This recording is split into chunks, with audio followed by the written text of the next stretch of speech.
Democrats in New York State are the latest set of politicians whose poorly conceived progressive energy policies are colliding with physics and economics. New York's Governor Kathy Hochul has looked at rising power prices, far less renewables output than promised, and an election, and she sensibly decided that the state's climate goals can wait.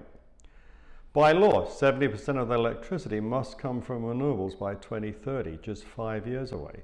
And by 2040, the grid must be totally carbon-free.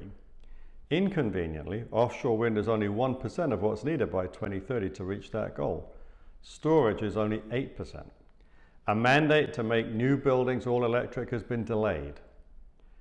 The White House has been opposed to these failing policies. Enormous gas reserves are in neighboring Pennsylvania, but for years New York opposed allowing increased natural gas pipeline capacity to be built in the state. Recently, they've indicated a more sensible approach. So, Williams Companies, a big natural gas pipeline company, is going to give it another shot with their Northeast Supply Enhancement Project that will extend their Transcr pipeline network across New Jersey into New York City and elsewhere in the Empire State. Williams gave up last year because of the difficulty in obtaining permits from New York State regulators. But earlier this year, they were persuaded to restart the permit process. Electricity prices in New York State are 45% above the national average. Democrat leaders there bought into the narrative pushed by the Sierra Club and others that solar and wind are the only acceptable forms of electricity. They're even opposed to nuclear.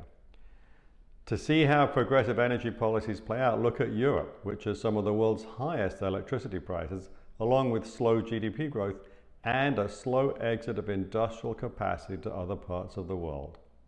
All these climate extremists sold voters on a totally unrealistic future. It never looked plausible to those of us who spent the time reading and thinking about it. Left-wing energy policies push prices higher. Democrats in New York are only the latest set of politicians to have their sloppy thinking exposed. If you're interested in learning more about the energy sector and interest rates, then don't forget to subscribe and follow us on LinkedIn and Twitter. Our handles are in the description box below. To find out more about what we're thinking, you can sign up for our weekly blog at sl-advisors.com. If you have any questions you'd like answered in this video, then please leave them down below. I'm Simon Lack. Thank you for watching this video.